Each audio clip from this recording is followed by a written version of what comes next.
Welcome to a channel that's half memory and half evidence, where truth shows up in worn boots and bad timing. These stories aren't instructions, they are reconstructions, and sometimes there are guests.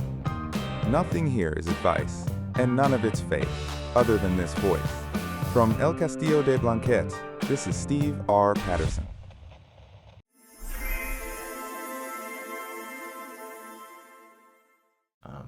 I went online, my first website in '95, right about the time Garcia died, Jerry Garcia. And that's what I was doing at the time, was a Grateful Dead website. Not for them. Oh, did you see that woman that sang with the Grateful Dead? Yeah, Donna Jean Gatchow passed away yesterday. It's funny, like so many other Deadheads out there, the Donna songs, there's some, not everybody are 100% sold. You could put it like that. Not that her background vocals weren't awesome in all the places, but sometimes it just didn't work right. And sometimes her songs just didn't flow with the show, I guess, the way that, and again, I'm not trying to upset anybody. There's probably plenty of heads out there that might take exception to that, but still. Yesterday, though, when I read the story, I read it on Rolling Stone, and they had a link to the version of Sunrise. I think it's Shakedown Street, one of their albums. I think it's on Shakedown Street. If not, it's on Terrapin Station. And I sat here and listened to the whole thing, and I don't know if I ever actually, I'm sure, obviously it is played in the background, but I don't know if I've ever sat and listened to it that intently. I had headphones on and everything, and it's just such a beautiful song. And her whole career, spanning, being on Elvis albums prior to the Grateful Dead stuff, growing up in Alabama, moving around that area and all this stuff, going to Nashville, eventually finding her way to the West Coast and finding herself in the Grateful Dead for a while because she invited herself in, basically. Donna Jean, heck of a life. Afterwards, having bands and being and then dying, having a cancer struggle there at the end. I didn't even know that was the case. I wasn't near as much into the Dead as you were, but even I noticed the difference when she was in the band, and I myself didn't like it as much when she was in it. Let's talk a little bit real fast about living in Camp Verde that's the Dead years for me. Right. In 1990, I was living in New Jersey. I'd been out of the Army for about almost 2 years, and had really sunk into the Grateful Dead thing while I was there. And so Troy shows up one day in a Suburban at my house. I don't even know if I knew you were coming. Did I? Anyway. I don't know. And you said, basically, Dad wants you to move to Arizona, and we're going to take over the company. So I hopped into the Suburban. Literally, that weekend, I packed and we left. I don't think there was a lot of planning in that.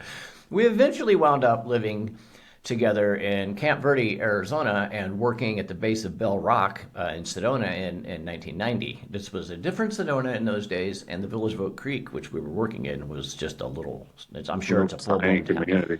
Yeah, they probably have a Hilton and everything these days. But, it was just nothing. It had a hot dog place. I love those hot dogs. Oh, maybe we were gonna make our own donuts called Sedonuts. Donuts, and they were gonna be orange like the rocks. We should have done that. We could have also copied. Oh, we should shut up. Somebody might do that now. Exactly. Or the pink Jeep people are gonna do it, and they're gonna be pink. The pink Jeep tours.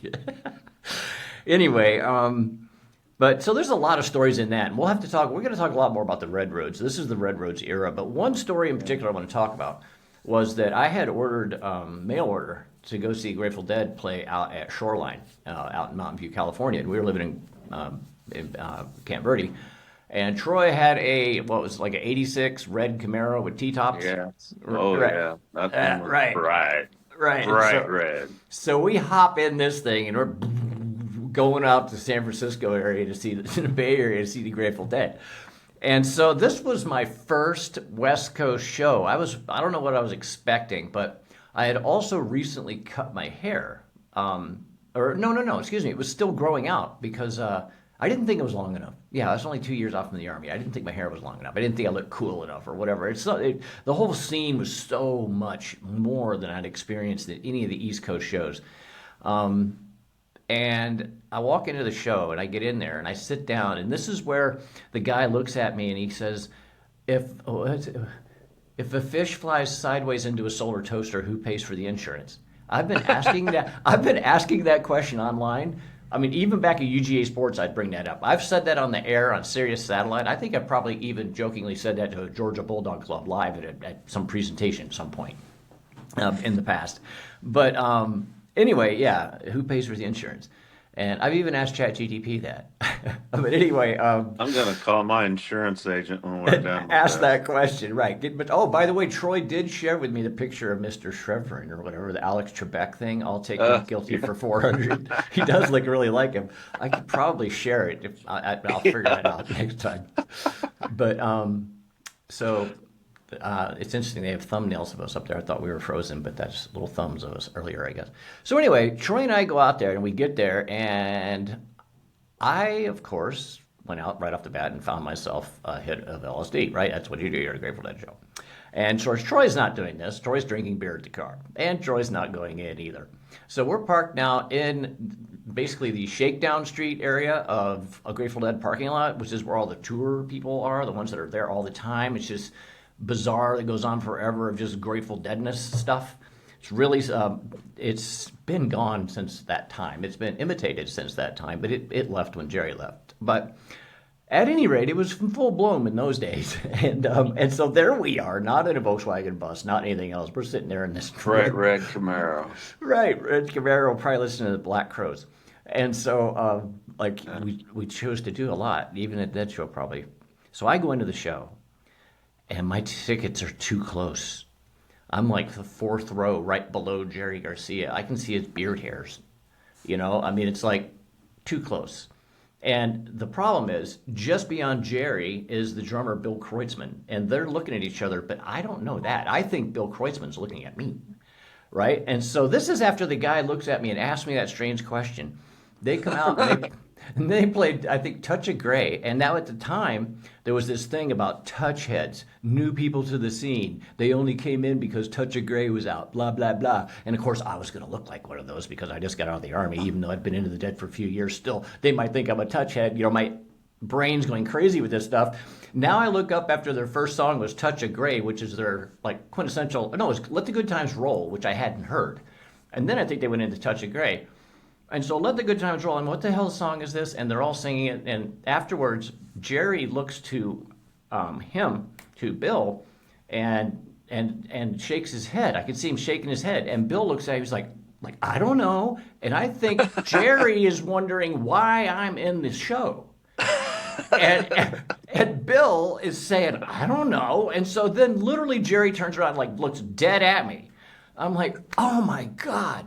Jerry Garcia is throwing me out of the show. So I start making my way to the exit. And I get to the exit, and there's this guy at the exit. He goes, if you leave, you can't come back. And it was like a door guy. And I was like, I'm never going to come back to the Grateful Lady. I've been thrown out. Jerry Garcia threw me out. So I left the freaking show. I get back to the car somehow, and I explained to Troy that Jerry Garcia just threw me out of the Grateful Dead show. And then Troy drops a bigger bomb. Do you remember? Do I need to tell you? Who visited you? Oh, Bill. Bill who? I forgot his last name. Graham. Bill Graham. Yeah, the manager. Yep. And who else? Edie Brickell. Edie Brickell, who had opened up the show that night because her new song, I Am What I Am, was popular and all that. So, and she's from the Bay Area.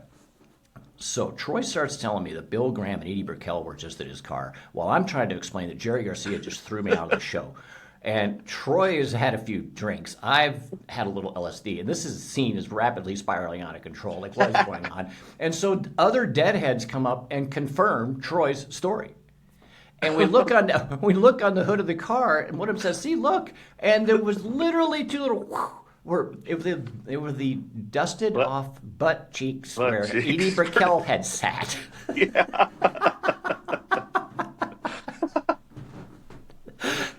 And so I'm like, you got to be kidding me. And so we get in the car and start driving. Remember, we drove through the night. Because I remember we got all the way to Bakersfield, and it was dawn. And of course, I'm wide awake. I'm wide awake still. I don't know how you're awake. And I walk into the truck stop. And what is playing on the air, on the radio? Sam and Dave's version of Let the Good Times Roll. Oh, wow. And I think I turned and walked back to the car and didn't even go in. And we were I don't know. It took me a while to process what happened. But obviously what happened was I was completely high as a kite and, taking a lot of stuff that was not the case and making it even crazier. But so that's the story of you meeting Bill Graham and Edie Brickell while Jerry Garcia and I guess his co-conspirator, Bill Kreutzmann, were throwing me out of my first West Coast Grateful Dead show. I remember you coming out and being freaked out, and I was like, they did not just do that. Go back in. And you went back. And you're gone like 2 minutes. And you said, nope, they don't want me in there. All right, let's leave. Yeah, it was shortly after you went in. We didn't. It was outdoors, so I heard the music going on. Yeah, you can hear it from out there. I've been to Shoreline. That was my favorite place to see the Dead. I've probably seen the Dead there 20 times over the years. Oh, wow. Because they would play 3 and 3. Like I remember in 91 when I did the whole year following the Grateful Dead, we were out there for 3 nights Cal Expo, the following weekend, 3 nights Shoreline. And that was like in May. And then they did it again, like in August, 3 nights at Cal Expo, 3 nights at Shoreline. Numerous times I went out there for 3 nights at Shoreline. And so, all through that whole era. And so, Shoreline's always been my favorite one. And it was funny because for the Deadheads that were out there at the time, you might remember there was 2 things. It was close to some kind of military base. So there was always these humongous aircraft flying going, and people would say, hey, man, they're going to try to kill all the hippies at once. Yeah. Right. You got him, man. But the other one was that it was built on a landfill. And so what people would do to freak other people out is they'd take chem lights, those chem little kind you break. Yeah. And they would break it open and they would like dump it on the ground. They'd be like, oh my God, radioactive material. And everybody'd be like freaking out because, now of course everybody's high as a kite and it's buried on a landfill. And now there's this toxic green ooze coming out of the ground. So that's mean. The pranksters and the Dead Joe were brutal. Don't prank somebody when they're on acid. That's a bad idea. They might leave the show. Right. I didn't know it was built on a dump. Yeah. Well, I don't even know if that's true, but that was the story that everybody always said out there. And so. Anyway, let's see, what else? How about the first rock concert we ever went to? And it was a double billing of, I will say, one of them had at least 2 hit songs going, and the other one was a mega. So, who was it's the first time we saw a show together, I should say. Do you remember this? It would have been in Tucson Community Center. It was Cheap Trick and Kiss. And Cheap Trick had just come out with Live at Budokan. No, that hadn't even come out yet. It was. So they were Heaven Tonight was their. That just come out. No, it might have even been before that. I think In Color and Black and White had just come out. It was. I know it was before Dream Police. It was whenever. It was before. I Want You to Want Me. They did I Want You to Want Me in all those songs. Yeah, so that had been Heaven Tonight. Okay. Before you got to Arizona, Mom and Dad wanted to go see Donnie and Marie. So we went to see Donnie and Marie, and Cheap Trick was the opening act. Oh, boy. So you saw Cheap Trick twice then. And before that, KTKT was showcasing Rick Derringer at Warehouse Records in the parking lot, and Cheap Trick was the opening act for him. So you saw Cheap Trick twice before we saw them. Yeah. It's like, who are these guys? I kind of like them. Well, they wanted you to want them. I wanted them to want me. So anyway, so they opened the show, and then of course Kiss is on their their pre-Love Gun. It was it Destroyer? I think Love Gun was coming out or had just come out. Okay, so it's right around. It was right at the Destroyer because we didn't know the songs. No, we didn't. Christine 16 they played. Right. We're like what is this song? Right. Yeah. Okay. So it's more or less. Yeah, I guess. Yeah. Plus, I mean, look what we were living. We weren't exactly. I mean, we listened to radio and all that, but how much? I don't even remember us listening to really the radio as kids. I remember we had tapes.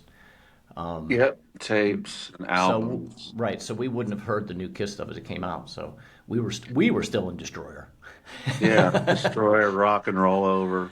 Oh yeah, all those. Yeah, yeah, yeah, Their yeah. 76 albums. That Alive album from '75, I think it is. Yeah. That still dominates. Those And I versions of don't those remember songs. much about that Kiss I remember Cheap Trick, and I remember the Flames from Kiss coming up, and just we were in the back row, and it was really hot back there.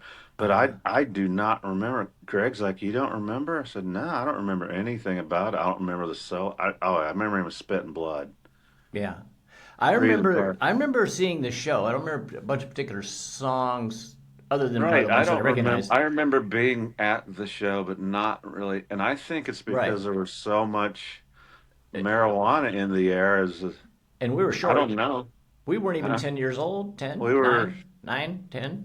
10 I or was 11. Well, I was 77, so 11. You were probably so 10. I was 10, you were 11. Yeah. And I know though that we left the concert thinking it was over when they left, and as we Yeah. were leaving, we heard the beginning of Black Diamond. Yeah. We're like, And I think we then missed something. and then later that year, back in Chicago, because remember I'm always going back and forth in these days. I saw Kiss and Rocket opened up for them at the Amphitheatre in Chicago. I kind of liked Rocket. And I went with Bernice, and we did the same thing.